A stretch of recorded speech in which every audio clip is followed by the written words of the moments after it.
Assalamualaikum warahmatullahi wabarakatuh. Waalaikumsalam warahmatullahi wabarakatuh. Bismillahirrahmanirrahim. Alhamdulillahi rabbil alamin.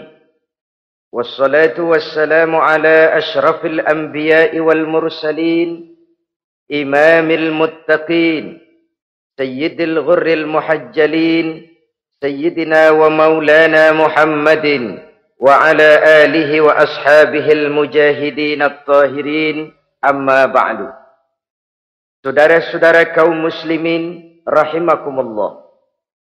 Dalam kehidupan ini, pada satu sisi memang kita harus melaksanakan berbagai kegiatan amal ibadah. Tetapi pada sisi lain, kita juga harus menjaga jangan sampai amal ibadah yang sudah kita kerjakan itu dihancurkan oleh sikap kita sendiri. Bahwa kita sudah sholat, alhamdulillah. Bahwa kita sudah zakat dan memberikan sedekah, syukur. Bahwa kita sudah melaksanakan ibadah haji, thayyib. Apakah dengan demikian amal kita sudah menjadi banyak? Nanti dulu. Jangan berbangga hati dan puas diri. Pada kesempatan yang berbahagia ini, saya ingin menyampaikan satu hadis yang diriwayatkan oleh Imam Ad-Dailami, di mana Rasulullah sallallahu alaihi wasallam pernah bersabda, "Sittatu asya'in tuhbitul a'mal." Ada 6 perkara yang bisa menghancurkan amal yang sudah kita kerjakan. Salat yang sudah kita kerjakan itu, zakat yang sudah kita bayarkan itu, haji yang sudah kita tunaikan itu, bisa dihancurkan oleh 6 perkara ini. Nanti di akhirat, pada saat setiap orang menunggu pahala dari ganjaran amal yang ia kerjakan di dunia ini, kita menanti dan menanti, ya Rabb, mana amal kebaikan saya? Mana pahala kebajikan yang saya lakukan? Hasilnya tidak ada. Amal yang kita kerjakan dihancurkan oleh sifat-sifat yang akan kita kemukakan pada pertemuan kali ini. Yang pertama yang bisa menghancurkan amal adalah al-istighalu bi'uyubil khalqi. Orang yang terlalu sibuk mencari-cari aib dan kekurangan pada diri orang lain. Habis waktunya hanya untuk mengorek-ngorek celah orang, sementara ia lupa pada aib dan celak dirinya sendiri. Sifat seperti ini menghancurkan amal yang sudah kita kerjakan. Sedangkan baginda Nabi mengajarkan, tuba liman syaghalahu aibuhu an uyubin nas. Beruntunglah orang yang kekurangan pada dirinya menyebabkan dia sibuk sampai ia tidak sempat mencari-cari aib dan kekurangan pada diri orang lain. Saudara-saudara kaum muslimin rahimakumullah. Sibuk mencari aib orang tentu bukan dengan tujuan positif. Latar belakangnya kadang-kadang karena jealous, karena hasud, kecemburuan sosial. Sore, pagi, siang, malam kita korek-korek kesalahan orang dengan target hancur martabatnya, jatuh kehormatan dirinya, hilang nama baiknya, dilupakan dan terisolir dari tengah-tengah masyarakat. Perbuatan yang demikian sungguh terlalu amat sangat kejam. Salat kita, puasa kita, haji kita bisa dihancurkan jikalau kita terlalu sibuk mencari-cari aib orang lain. Muslim dengan muslim itu bersaudara. Kalau kita menganggap muslim yang lain adalah saudara kita, maka aibnya adalah aib kita, kekurangannya juga adalah kekurangan kita. Pada saat kita melihat pada dirinya terdapat kekurangan, tugas kitalah menutupi. Ini yang dijamin oleh Nabi, man satara musliman satarahullahu fid dunya wal akhirah. Siapa yang menutupi aib dan celah orang-orang beriman, Allah akan menutupi aib dan celaknya di hari akhirat nanti. Zaman sekarang, zaman gosip.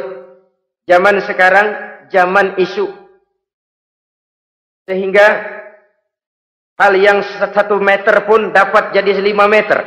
Yang 5 meter dapat saja menjadi 10 meter. Kita sibuk membumbui hal-hal yang kita tidak tahu duduk perkara yang sebenarnya. Bahkan lebih celaka, kadang-kadang kita malah sok tahu. Memberikan vonis dari sudut pandang kita sendiri. Adalah tidak bijaksana jika kita mengukur baju orang lain dengan badan sendiri. Baju orang lain kita ukur pakai badan kita. Tentu saja enggak pas. Begitulah. Terlalu sibuk mencari-cari aib orang lain. Menghancurkan amal ibadah yang sudah kita kerjakan. Na'udzubillah summa na'udzubillah. Kadang-kadang hadir majelis taklim di pengajian. Ngaji setengah jam. Ngomongin orang 2 jam setengah. Tekor, defisit. Belum bergeser dari majelis taklim. Ini kan penyakit rohani. Di mana kedudukan kita antara sesama muslim bagaikan satu tubuh. Kalau yang satu sakit, yang lain ikut merasakan sakit. Yang satu terhina, yang lain ikut merasakan terhina. Jadi pada saat kita melihat aib orang lain, kita ceritakan di mana-mana, kita bongkar di mana-mana, tentu satu hal yang jelas, kita tidak senang kepada orang itu. Kita tidak senang kepada orang itu. Dan kalau sudah tidak senang, maka fungsi persaudaraan bisa berubah menjadi permusuhan. Oleh sebab itu, kalau ada 2 orang berselisih, boleh kita bohong untuk mendamaikan 2 orang tadi. Misalnya si A sama si B berantem nih, jengkel, marah-marahan. Saudara datang ke rumah si A. A, saya dengar kamu lagi marahan sama B. Iya itu si B, kurang ajar. Bangsat, bajingan, tengik. Pokoknya kalau ketemu, awas. Ah, saya kira sih nggak begitu. A, tadi saya ketemu B, dia bilang malah kangen sama sampean. Dia pengen ketemu. Ingat masa lalu zaman sebantal berdua, sebatang rokok berdua. Dia kangen pengen ketemu. Padahal si B nggak ngomong apa-apa sama saya. Saya olah sedemikian rupa sampai si A tenang.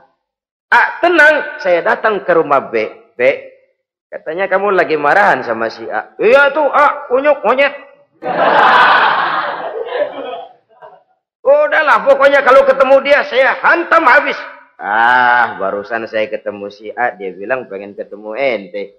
Pengen ngobrol kayak dulu, mengembalikan keharmonisan yang hilang, mengembalikan kehangatan persaudaraan yang lenyap. Si A tenang, si B adem. Kenapa? Karena bohong saya. Kesana saya ademin, kesini saya ademin. Jenis bohong seperti ini berpahala. Kenapa? Tujuannya mendamaikan orang yang sedang berselisih. Tapi kan orang bermental seperti ini jarang. Yang banyak kan tukang kompor sekarang. Taruh angetin, sini angetin, murub deh. Datang sama A, lu marahan sama B. Iya, gue kesel banget sama B. Emang? Wow. Diemang-emangin. Oh, udah dah. Pokoknya gue mah kalau jadi elu takut sama si B, gue buka celana. Gue pakai rok deh. Si A panas. A panas, datang ke rumah B. Komporin lagi. Dua-duanya panas, koslet, terjadi perkelahian. Biang iblisnya tukang kompornya. Sampai untuk mendamaikan 2 orang yang berselisih. Diizinkan berdusta. Kenapa? Prinsip Islam itu islah. Mencari jalan damai. Bukan mengeruhkan suasana. Inilah realitas di tengah-tengah masyarakat. Enakan ngomporin daripada nyiramin. Enakan manasin daripada mendamaikan 2 orang yang sedang berselisih. Apalagi kalau kita punya kepentingan.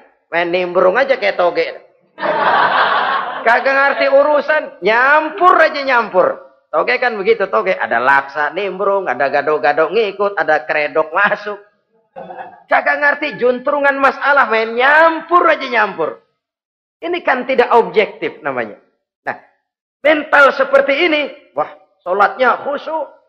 Zakat bayar, sedekah iya. Tapi kalau suka cari-cari aib orang. Jembreng kesalahan orang di mana-mana. Sholatnya, puasanya, hajinya bisa dihancurkan oleh mental yang seperti ini. Jangan bangga-bangga, sholat saya sudah banyak, puasa saya hebat, mantap, haji saya tiap tahun mondar-mandir ke Mekah. Tapi kalau mental seperti ini masih ada, waspadalah. Amal yang kita kerjakan bisa hancur oleh mental, sikap mental kita sendiri. Ini yang pertama. Yang bisa menghancurkan amal, terlalu sibuk mencari-cari aib orang lain. Satu. Yang kedua, saudara-saudara, wa qaswatul qalbi. Orang yang hatinya keras, tidak mempan diberikan nasihat. Baik nasihat yang datang dari luar dirinya, ataupun nasihat yang datang dari dalam dirinya. Hatinya keras. Dikasih muka tembok, kulit badak, kuping kebo. Makhluk apa namanya itu? Wallahu a'lam. Rai gedek. Pantas ya kalau kita lihat sejarah, Islam itu turun di semenanjung Arabia. Sebagai tes case. Masyarakat Arab 14 abad yang lalu dikenal keras, kasar, brutal, primitif. Dari berbagai aspek kehidupan. Standar, kalau di tengah masyarakat yang begitu keras Islam berhasil, masyarakat lain lebih mudah masuk. Rasulullah diutus di Cianjur, lalu dakwahnya sukses, saya nggak kagum. Paling-paling datang Nabi ke Cianjur disambut dengan ramah. Enggak, Rasul. Ayo nama kumaha Rasul wae, ayo nama itu. Pasti aman, damai, tidak ada cerita perang. Tapi Masya Allah, turun di tengah satu struktur sosial yang keras, kasar, primitif. Menghadapi orang yang hatinya keras seperti ini. Apa prinsip kebijaksanaan yang dilaksanakan oleh Rasul dalam menerapkan syariat Islam? Pertama, at-tadrij fit tasyri'. Dalam melaksanakan syariat, prosesnya melalui tahapan. Contoh, jahiliyah dulu itu paling senang sama mabuk. Geng, pinteler. Oh, jahiliyah itu kalau sudah mabuk nggak cuman minum, mandi pakai arak. Subhanallah, mandi pakai arak. Menghadapi masyarakat yang seperti ini, apa strategi syariat Islam? Mula-mula ayat yang turun.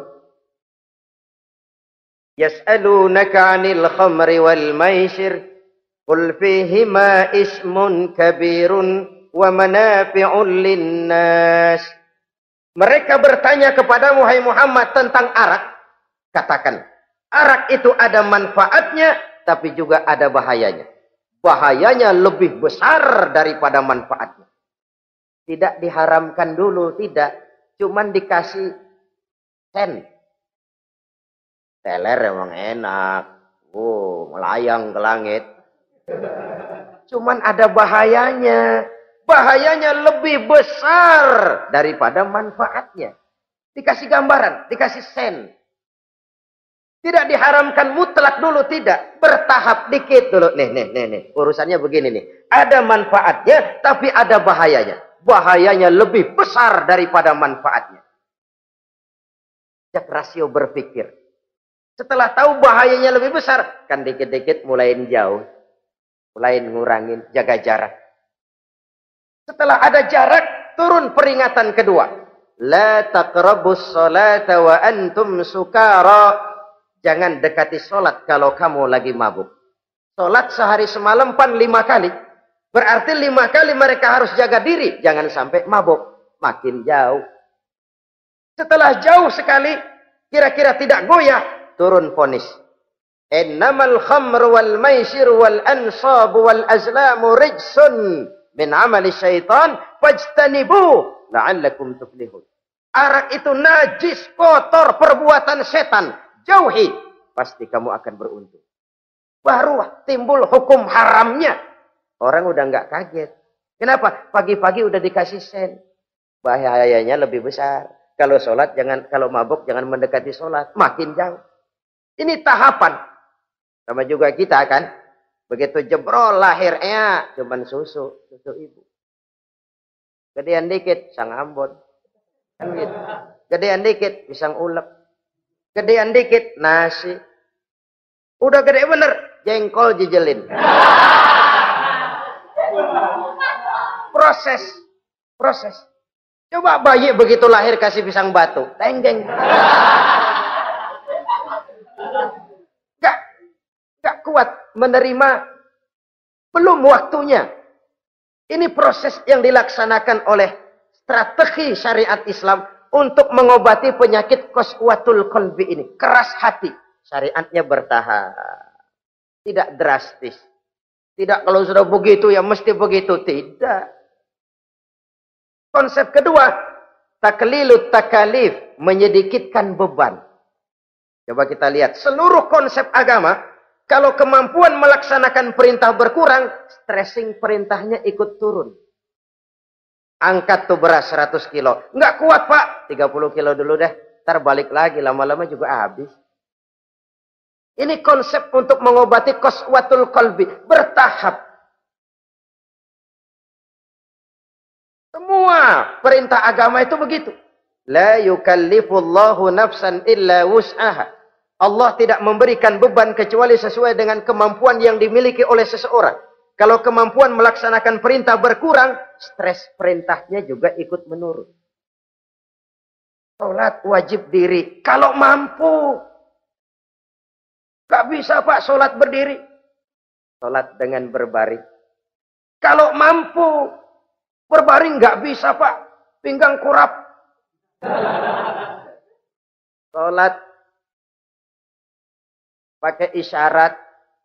Kalau mampu pakai isyarat tidak bisa. Dalam hati setiap kemampuan melaksanakan perintah berkurang, stres perintahnya juga menurun. Taklilut takalif ini juga salah satu strategi mengantisipasi kerasnya hati. Nah. Konsep yang ketiga dari syariat, al-musawat bainan nas fi takalifil ahkam. Persamaan terhadap manusia di dalam berhadapan dengan hukum Allah. Kadang orang yang hatinya keras itu, logikanya jalan, ngukur suasana. Gimana sih lu? Menggerib kagak mau ke masjid? No, yang Pak Haji masih di perapatan. Yang Pak Haji disebut. Itu kan cenderung orang begitu. Kalau dia nyolong ayam, dia tunjuk orang yang nyolong kambing. Ini apologi namanya. Kenapa lo nyolong ayam? No, yang maling kambing urusin, gedean. Apologi. Lah kapan mau beres kalau begitu?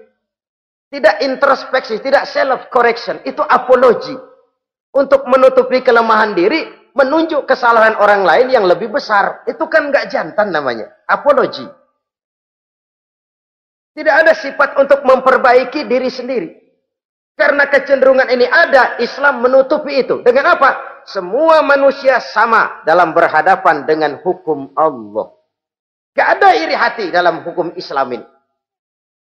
Salat wajib. Wajib. Bagi siapa? Yang sudah balik dan mampu. Terhadap semua strata. Jenderal wajib, kopral wajib. Apalagi hansip.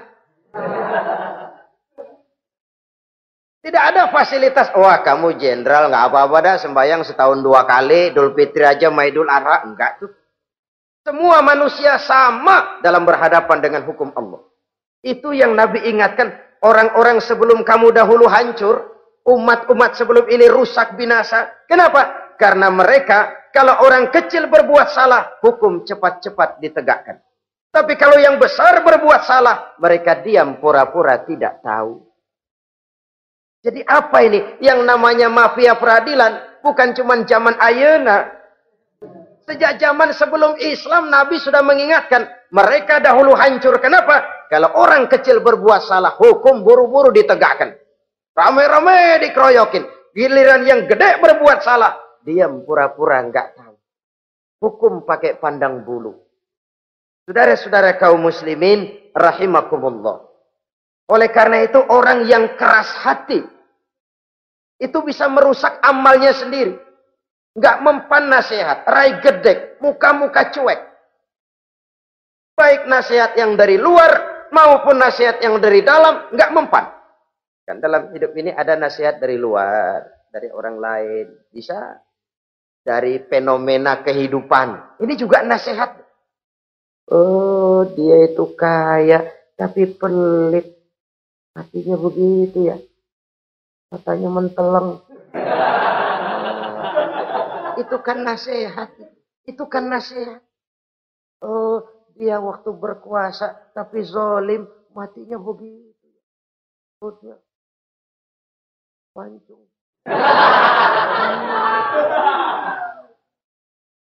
Fenomena kehidupan yang kita lihat, yang kita dengar, yang kita saksikan, itu semuanya bisa nasihat.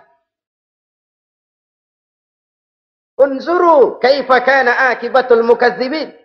Lihat kehidupan ini. Dunia ini kan sebuah sekolahan besar. Semua yang kita lihat, kita saksikan, kita pelajari, bisa jadi contoh buat kita. Orang yang bijak, yang bisa mengambil hikmah dari manapun datangnya. Baik dari yang baik maupun dari yang tidak baik. Saudara-saudara kaum muslimin, rahimakumullah. Nasihat yang datang dari luar. Dari orang atau dari fenomena kehidupan. Atau nasihat yang tumbuh dari dalam diri sendiri. Perubahan organisme tubuh. Itu kan nasihat. Ya Allah. Sekarang cantik jelita. Iya, sedang sweet 17-an. Rambutnya hitam, ikal berderai. Iya, semua memuji. Alisnya katanya laksana semut beriring. Dagunya bak pauh dilayang. Kalau dia senyum, semua orang terpesona. Sekarang 50 tahun yang akan datang, coba senyum, kabur orang. Fenomena kehidupan. Apa yang tidak berakhir? Kenapa harus keras hati? Kita kata kita berkuasa, berapa hari kita punya jabatan? Kita kata kita kaya, berapa banyak harta kita? Kita kata kita alim, kita tahu. Apa yang kita tahu dari semesta jagat raya ini? Lalu apa yang tidak berakhir? Korun yang katanya kaya, mati itu. Fir'aun yang katanya gagah, mati. Napoleon Bonaparte, the Lion of Europe, singa daratan Eropa, mati. Saking matinya, mati.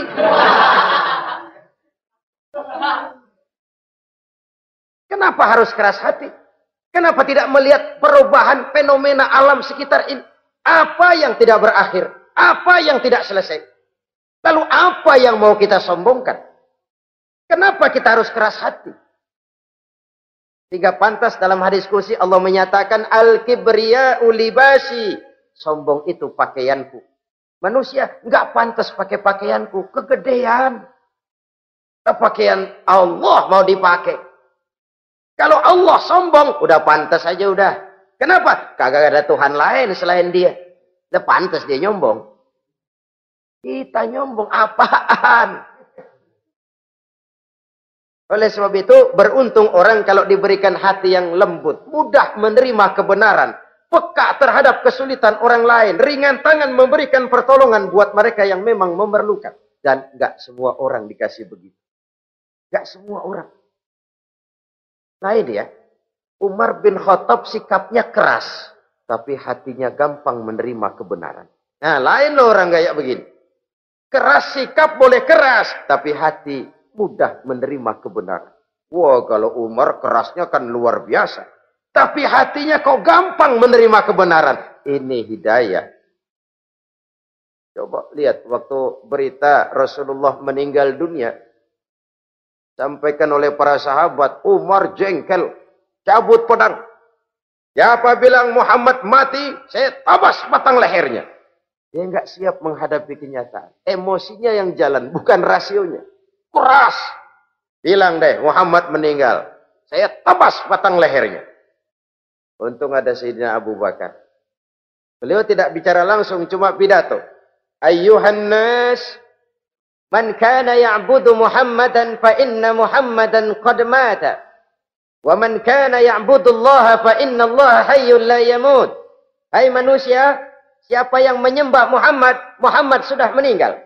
Tapi siapa yang menyembah Allah, Allah maha hidup dan tidak akan pernah mati buat selama-lamanya. Sayyidina Umar tersentak. Subhanallah, saya salah. Bagaimanapun Muhammad hanya seorang manusia. Saya cinta dia, saya suka dia, nyawa saya pertaruhkan untuk dia. Tapi dia manusia dan saya tidak menyembah Muhammad. Ia sadar akan kekeliruannya, berlinang air matanya. Keras sikapnya, tapi lembut hatinya. Nah, yang kayak begini, bagus. Ini udah sikap keras, hati keras, yaitu tadi. Muka tembok, kulit buadak, kuping kebo. Diapain aja udah nggak mempan aja udah. Susah yang kayak begini. Saudara-saudara, ma'asyiral muslimin rahimakumullah. Jadi yang kedua yang bisa menghancurkan amal kita, orang yang hatinya keras. Wah. Yang ketiga sekarang, yang bisa menghancurkan amal kita itu wa hubbud dunya. Orang yang terlalu cinta kepada dunia. Nih, pakai kalimat terlalu ya. Kalau sekadar cinta kepada dunia, why not? Kita cinta anak dan istri, wajar. Kita cinta harta benda, tentu. Kita cinta sanak famili dan seluruh handai tolan, memang. Kita juga cinta kepada bangsa dan tanah air. Itu bagian dari iman. Persilahkan. Yang tidak boleh itu kalau sudah pakai kalimat terlalu. Terlalu. Sebab kalau sudah terlalu, itu sudah di luar kontrol. Orang lalu menghalalkan segala cara. Terlalu cinta kepada jabatan. Akhirnya bergeser. Sholat menghadap Allah. Dengar mau pindah jabatan ke tempat kering. Gerasak gerusuk nyari dukun. Ini kan namanya iya kana budu wa dukun nasta'in. Nggak bisa wong itu satu paket. Kalau iya kana budu wa iya kana nasta'in. Kalau hanya kepadamu ya Allah kami menyembah. Hanya kepadamu kami minta tolong. Ini paket, jangan dipisah-pisah. Menyembahnya kepada Allah, minta tolongnya kepada yang lain. Sinkret, bercampur. Iya, kalau es campur enak. Tapi kalau agama dicampur dengan yang lain, nggak enak rasanya. Sama juga begini, ada gelas ya. Kalau sepenuhnya diisi bensin, itu ketahuan, bisa diminum motor. Kalau sepenuhnya diisi air putih, jelas bisa diminum orang. Tapi begitu separuh diisi bensin, separuh diisi air putih, kacau dah. Motor minum, mogok. Orang minum, mabok. Dijual juga nggak laku. Kenapa? Sinkret. Maka Allah pesan, wala talbisul haqqa bil batil. Jangan kau campur aduk yang hak dengan yang batil. Saudara-saudara kaum muslimin, rahimakumullah. Begitulah terlalu cinta kepada dunia sering menyebabkan orang out of control. Bergeser dari garis yang telah ditentukan oleh Allah. Apalagi di zaman sekarang ini. Persaingan hidup makin tajam. Tensi ekonomi semakin tinggi. Gaya hidup semakin konsumtif. Sementara lapangan kerja semakin sulit. Orang kadang kehilangan harga diri untuk mencapai sesuatu yang bernama dunia, lalu menghalalkan segala cara. Sebab itu jangan korbankan keabadian akhirat dengan kesenangan dunia yang cuma sebentar ini. Jangan sia-siakan keabadian akhirat dengan kesenangan dunia yang kadang fata morgana ini. Cintailah dunia, tapi sekadarnya saja. Sebagai ladang untuk menanam bagi kepentingan di akhirat nanti. Terlalu cinta kepada dunia bisa menghancurkan amal yang sudah kita kerjakan. Ini yang ketiga. Yang keempat, wa qillatul haya. Orang yang sedikit rasa malunya. Rasa malu merupakan bagian daripada nilai-nilai keimanan. Apabila rasa malu berkurang, artinya nilai iman juga ikut menurun. Kita melihat sekarang ini banyak orang pakai pepatah Arab dalam hidup ini. Bul ala zamzam fatu'raf, kata orang Arab. Kalau kepengen terkenal, kencingi sumur Zamzam. itu bakal ngetop ke seluruh dunia. Sumur Zam-Zam dikencingin. Itu akan terkenal ke seluruh dunia. Terkenal apanya? Terkenal gilanya. Jadi apa maksud pepatah ini? Kalau pengen cepat terkenal, bikin yang aneh-aneh. Yang orang lain nggak kerjain, kerjain. Yang orang lain nggak pakai, pakai. Nanti kan aneh, dilihat orang. Kalau dilihat orang kan cepat ngetop. Pantas apa tidak nomor 18. Yang penting terkenal aja dulu dah. Artinya apa? Rasa malu dikuburin. Rasa malu disingkirin. Kalau sudah sedikit rasa malu, tidak terhalang melakukan perbuatan-perbuatan yang negatif. Satu contoh. Tujuan utama diperintahkan berpakaian itu kan menutup aurat. Tapi Rasul pernah mengatakan, satu saat nanti akan muncul perempuan, nisa'un, kasiyat, ariyat, ma'ilat, mumilat, ru'usuhunna ka'asnimatil bukhtil ma'ilat.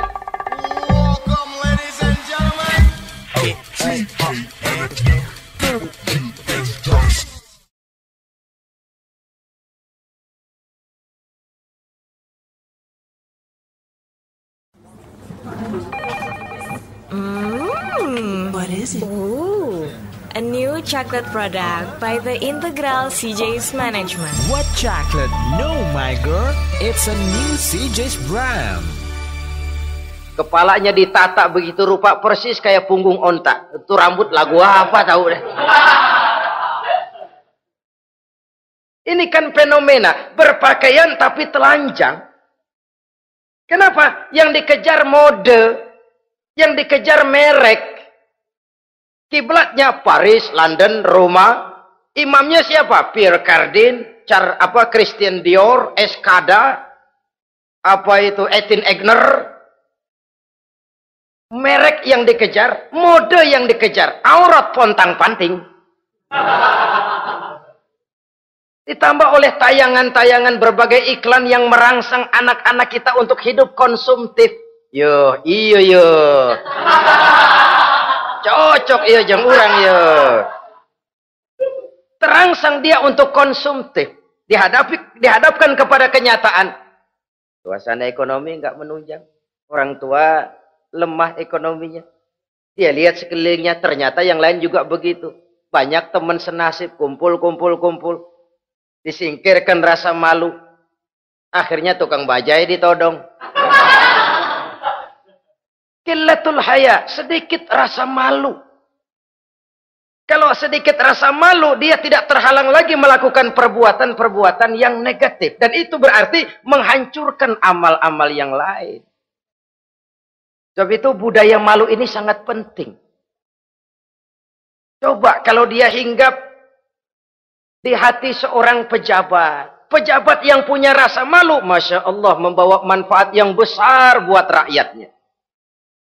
Contoh saja ya, di Jepang itu ada Perdana Menteri Hosokawa, saudara-saudara dengar.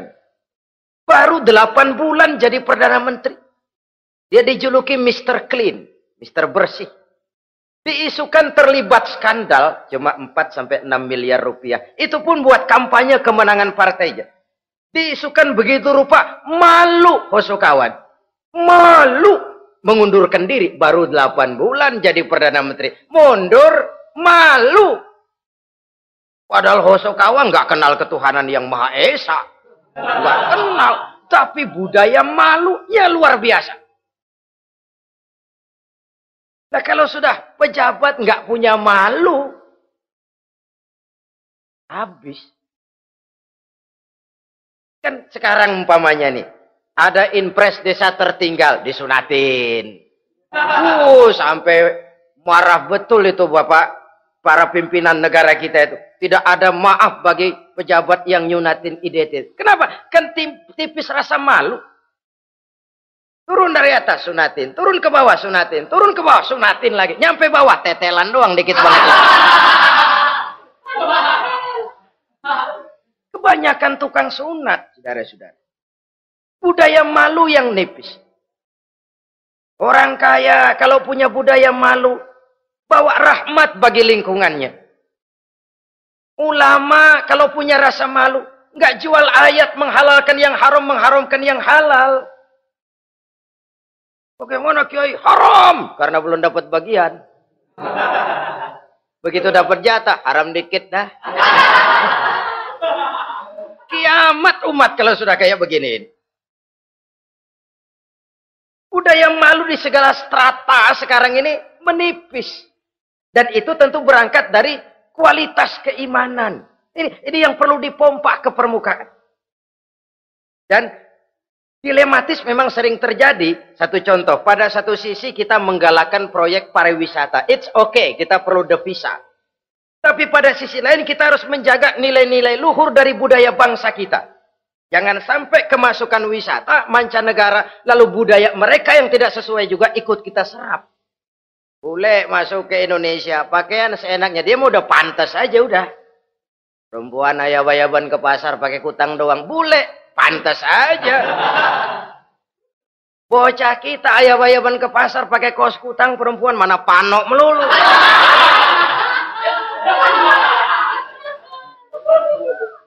Menipisnya budaya malu. Ada standar. Bahwa mode, hal kedua. Merek apalagi. Yang pertama itu menutup aurat. Dari sisi berpakaian saja. Kalau anak-anak kita diracuni oleh yang namanya mode, diracuni oleh yang namanya merek, dia akan terbuai hidup dalam alam kepalsuan. Sekarang ini hidung pesek bisa dibikin mancung.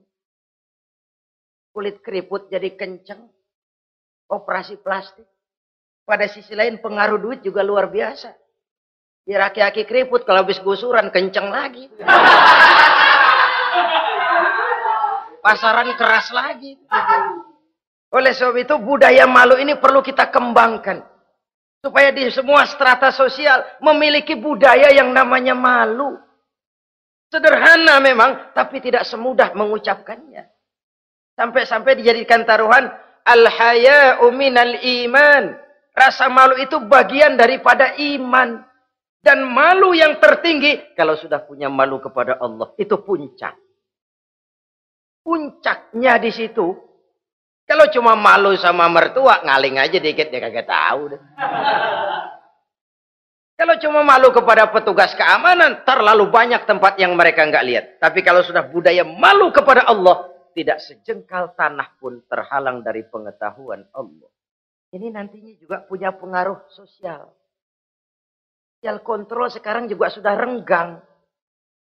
Dulu kalau ada hal yang dianggap aib, satu kampung tahu. Malunya selebar awak. Sekarang budaya hidup sudah individualis. Tetangga mau apa kayak cuek aja udah. Akhirnya orang anteng. Lah nggak apa-apa ini dah, tenang aja dah, besok begitu aja lagi. Sosial kontrol juga sudah agak renggang sekarang ini. Kalau dulu orang punya rasa sosial kontrol yang begitu dekat. Oleh sebab itu, budaya malu merupakan bagian daripada iman. Orang yang sedikit rasa malunya bisa lepas kontrol. Kalau dia sudah lepas kontrol, dia bisa melakukan hal-hal yang merusak amal perbuatannya sendiri. Oleh karena itu, pada pertemuan kali ini, saya juga mengajak, mari kita tumbuh kembangkan budaya malu ini. Saudara-saudara kaum muslimin, rahimakumullah. Yang kelima, yang bisa menghancurkan amal kita, watulul amal. Orang yang terlalu panjang angan-angannya. Hidup dalam bayangan. Kakinya tercabut dari alam realitas. Mengharap burung terbang tinggi, tapi punai di tangan cepat-cepat dilepas. Akhirnya burung di tangan terlepas, punai juga tidak datang. Terlalu panjang angan-angan. Hidup cuma nunggu keajaiban. Yang diwiridin jikalau. Orang sudah kemana-mana dia masih anteng. Jikalau andai kata umpama misalnya.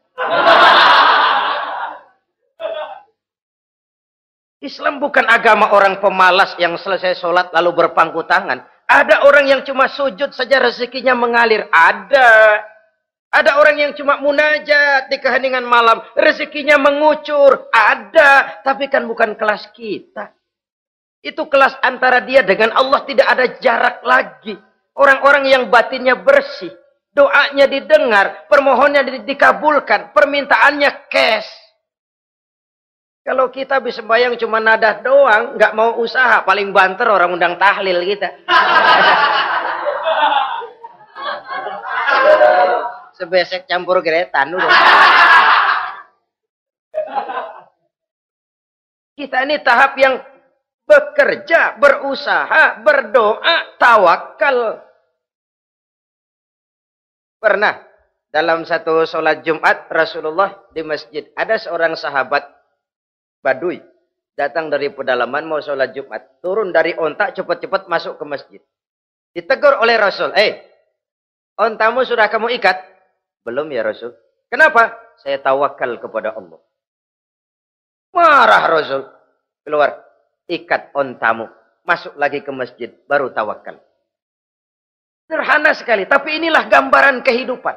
Ikat ontamu baik-baik. Baru tawakal. Kalau nggak diikat. Udah tawakal. Terus hilang. Tawakalnya salah. Sudah diikat rapi-rapi. Masih hilang juga. Nah tawakalnya benar. Sudah usaha. Sudah ikhtiar. Toh hilang juga. Gambarannya sederhana. Ikat ontamu baik-baik. Lalu masuk ke masjid. Barulah engkau bertawakal. Jangan onta dibiarin keliaran. Lalu tawakal. Tawakalnya yang salah. Saudara-saudara kaum muslimin. Rahimakumullah.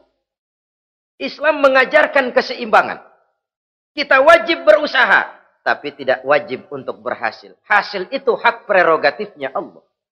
Berusahalah sebagaimana harusnya di satu sisi. Tapi minta tolonglah kepada Allah di sisi lain. Ada keseimbangan. Orang yang terlalu panjang angan-angannya biasanya malas bekerja. Terangsang ngejar kerjaan yang gede, yang kecil kagak dikerjain. Akhirnya yang kecil lewat, yang gede kagak datang. Padahal rezeki itu kan yang penting mudawamahnya ya, rutinnya. Biar banyak tapi begitu sekali datang banyak, begitu stop 10 tahun kagak datang terus. Sengsara juga. Yang penting mudawamah, continue-nya itu. Biarin duit sih banyak, asal rutin aja. Gak apa-apa. Tulul amal, terlalu panjang angan-angan. Hidup di alam bayangan.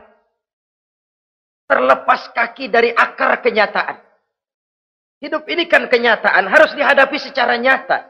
Islam ini agama yang wajar, hiduplah secara wajar. Jangan melakukan sesuatu yang memang bukan makom kita di situ.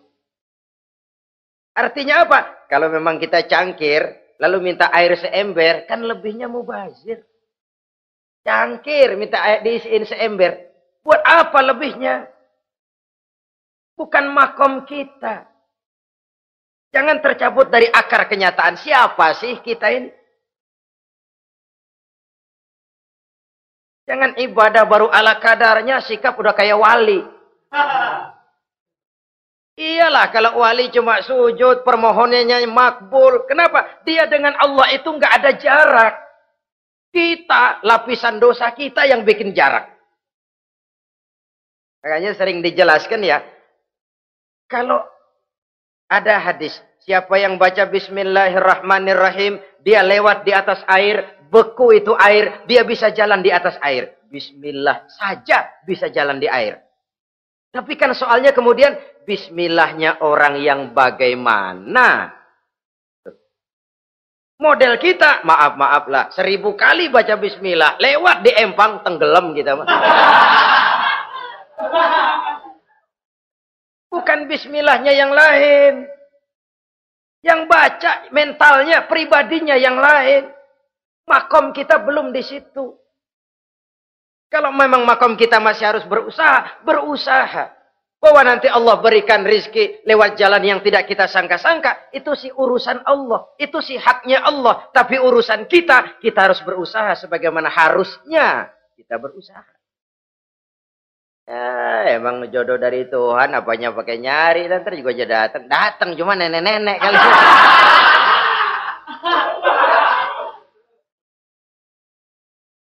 Bekerja, berusaha, jangan terlalu panjang angan-angan. Hiduplah secara nyata, apa adanya, yang wajar-wajar saja.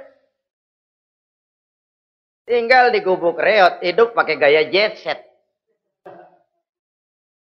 Ngagul dah. Sama merek mobil kenal banget, mobil orang-orang. Udah bukan main kalau ngomong dah. Di atas awan hidupnya. Di atas awan. Ngomong kagak ada yang kecil dah. Gak pakai juta udah, miliar, triliun. Ngerokok tetap aja ngombe. Silahkan mengharap burung terbang tinggi, tapi punai di tangan jangan dilepas. Realitas apa? Idealisme boleh terbang setinggi langit, tapi kaki tetap berpijak di alam realitas. Ayo kita ngambil contoh dari Rasulullah Shallallahu Alaihi Wasallam. Rasulullah itu kan dikasih mukjizat, fasilitas, tapi nggak ngandelin. Buktinya apa? Nabi hijrah ke Madinah. Itu kan manusia. Posisi kita terjepit. Ayo hijrah, hijrah, berangkat. Gak ngandelin Tuhan. Pojokin nih, dikepung. Kirim deh apaan kayak biar pada mampus nih orang ini. Enggak tuh. Enggak. Walaupun beliau punya mukjizat. Tapi enggak ngandelin. Kenapa kita enggak lihat itu? Perang Uhud kalah. Kalah. Berlumur darah dari kakinya yang mulia itu. Kalau ngandelin mujizat, apa pantas Nabi kakinya sampai berdarah? Apa pantas sampai kalah? Kenapa enggak rekes, simsalabim, hancur musuh? Tidak, beliau tidak tercabut dari akar kenyataan. Beliau manusia, hidup dan berjuang secara manusiawi. Perkara Allah mau kirimkan mukjizat, itu haknya Allah. Waktu di Taif, saudara masih ingat. Dilontari dengan batu, menghindar ke kebun anggur. Turun malaikat Jibril, Muhammad, innallaha amaroni an uti'ak. Allah perintahkan saya datang menemuimu di sini untuk mendengar komandomu. Sekarang apa mau kamu? Kalau mau kau orang Taif yang melontari kau dengan batu hancur, saat ini saya angkat Jabal Uhud. Saya timpakan mereka biar mati semua. Bagaimana? Dalam keadaan terpojok, dilemparin batu, dikeroyokin, menghindar ke kebun anggur. Turun Jibril nawarin bantuan. Apa jawab Nabi? Jangan Jibril. Jangan. Saya diutus bukan buat ngancurin orang. Saya ini rahmah bagi alam. Tapi kamu disambitin. Biarin. Saya berjuang jangka panjang Jibril. Kalau sekarang mereka ingkar. Barangkali nanti anak-anaknya mau beriman. Saya tungguin anak. Kalau anaknya kafir lagi Muhammad. Cucunya. Oh, susah Muhammad, susah. Kenapa? Bagaimana bapak, begitu anak. Enggak begitu. Lalu mau kamu apa? Saya mendoakan mereka. Allahumma hdi qaumi fa innahum la ya'lamun. Ya Allah, berikan hidayah kepada mereka yang nyambitin saya. Karena mereka enggak tahu. Disambitin, berdarah, yang nyambitin didoakan. Pada satu sisi ini menunjukkan tingginya akhlak Nabi. Pada sisi lain ini menunjukkan Nabi juga mengatur strategi secara manusia. Tidak simsalabim. Tidak tercabut dari akar kenyataan. Padahal kita kalau lagi kepepet, ada yang nolongin, kan demen banget. Kali mah kalau kita yang jadi nabi tuh, disambitin orang, turun Jibril, bagaimana hancurin? Sikat Jibril dah. Habisin aja, habisin. Hijrah ini usaha ikhtiar manusiawi. Perang kalah manusiawi.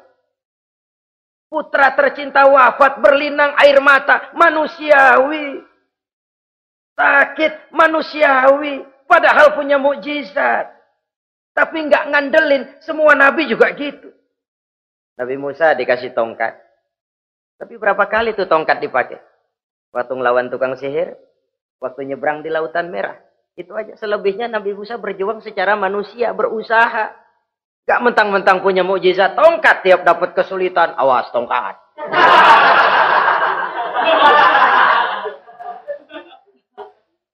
Utuh manusiawi. Ini Rasul. Kenapa kita nggak lihat itu? Kenapa kita lalu tercabut dari akar kenyataan dan hidup dalam khayalan? Sampai-sampai di satu anekdot yang menyentuh. Sekarang ini akibat tayangan-tayangan televisi begitu rupa, ada seorang bapak ditanya sama anaknya, Pak, Tuhan sama Batman kuatan mana sih? Logikanya sudah dipenuhi oleh gambaran Batman. Bahwa Batman itu kuat, gagah, menolong yang lemah. Timbul logika. Kuatan mana sama Tuhan? Katanya. Pengaruh yang dia lihat itu membentuk opini. Sama juga sekarang coba lihat ibu-ibu. Kalau udah Cassandra, itu masakan ditinggal tuh angus di dapur. Angit tuh tempe. Saudara-saudara kaum muslimin, rahimakumullah. Begitulah yang kelima, yang bisa menghancurkan amal kalau orang terlalu panjang angan-angan. Hiduplah secara wajar karena Islam memang agama yang wajar. Jangan melakukan sesuatu yang memang bukan makom kita di situ. Jangan melakukan sesuatu yang memang bukan posisi kita di situ. Kullun ya'mal ala syakilatih. Jangan minta ayam menggonggong. Jangan minta kambing mengeong. Bukan bagiannya. Bukan bidangnya. Sama juga orang ngomong, apaan mubalik kerjanya ngomong doang. Sekarang kan zaman pembangunan. Mana ada mubalik ngurus irigasi. Nah, kalau mubalik ngurus irigasi, apa lurah mau ngajar fikih? Jangan tercabut dari akar kenyataan. Toh prinsip modern saja mengajarkan the right man on the right job. The right man on the right place. Orang harus ditempatkan sesuai dengan bidangnya. Jangan tercabut dari akar kenyataan. Inilah kita dan inilah yang harus kita lakukan. Hidup ini kenyataan. Hadapilah secara nyata. Perkara Allah mau membuat yang lain, itu hak prerogatif Allah. Bukan urusan kita. Yang terakhir saudara, yang keenam yang bisa menghancurkan amal kita, wa zalimun la yantahi. Perbuatan zalim yang tidak sanggup dihentikan. Zalim kepada Allah, zalim kepada makhluk, atau zalim kepada diri sendiri. Ada orang zalim kepada Allah. Begini banyak nikmat yang diberikan Allah, nggak sanggup dah kita ngitungnya. Dari bangun tidur sampai tidur lagi nikmat nggak pernah berhenti itu. Bahkan kita tidur sendiri. Sadar nggak kita waktu tidur nggak berdaya? Coba ketika kita ngorok pulas, andai kata kecoa 16 masuk ke kuping kita. Siapa yang mau jagain? Siapa yang mau jagain? Nikmat. Belum pernah nikmat Allah berhenti. Begini banyak nikmat yang diberikan. Dan Allah cuma minta satu, syukuri nikmat itu. Kalau kamu syukuri, aku tambah. Kalau kamu ingkar, asal tahu saja azabku itu pedih, kata Allah. Orang yang zalim kepada Allah, orang yang tiap hari memakan nikmat Allah, tapi enggak pernah mensyukurinya. Akaltum ni'mata rabbikum walam tashkurulah. Kamu makan nikmat Tuhanmu, tapi enggak pernah kamu bersyukur kepadanya. Itu zalim kepada Allah. Pak, dalam hidup ini kan kita dikasih waktu 24 jam sehari semalam. Sehari semalam, 24 jam. 24 jam itu Allah kan nggak minta semua.